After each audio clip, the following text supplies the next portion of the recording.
Qoğalın səsini dinlədiniz. İndi keçək hazırlanma qaydasına. İlk öncə mayanı aktiv edirik. Maya, şəkər tozu, un, az da südlə qarışdırıb qoyuram, aktiv olsun. Mütləq iliq süd olmalıdır. Yumurta, duz, xama, daha sonra kərə yağı əlavə edib qarışdırıram. İliq südlə suyu da bir yerdə qarışdırıb, yumuşaq ələ yapışmayan bir xəmir yoğuracam. Bu arada mayanı da əlavə etdim. Xəmiri yoğurub qoyuram, mayalansın. Xəmir yaxşı mayalanmalıdır.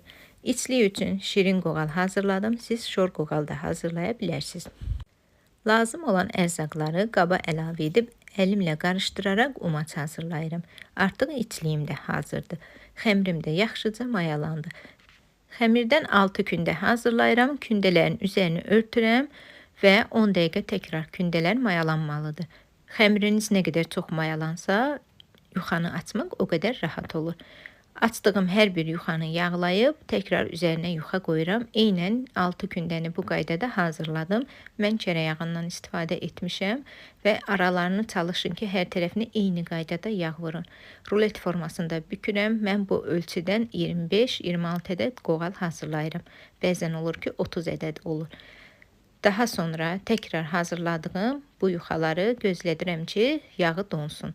Soyuq yerdə qoymaq lazımdır ki, daha gözəl hazırlamaq olsun. İçliyi doldurub qoğal formasını verirəm. Hər birini aydın şəkildə sizinlə paylaşmışam.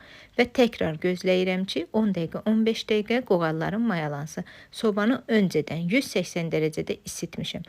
Üzərinə yumurta vurub tam qızarana qədər bişirdim. Budur qızlar, möhtəşəm olur. Keçmişdə yediyiniz o qoğalın dadını alacaqsınız. Mütləq bir dəfə də olsun bu reseptlə sınayın. Videomu bəyənməyi, fikirlərinizi yazmağı unutmayın. Hələlik.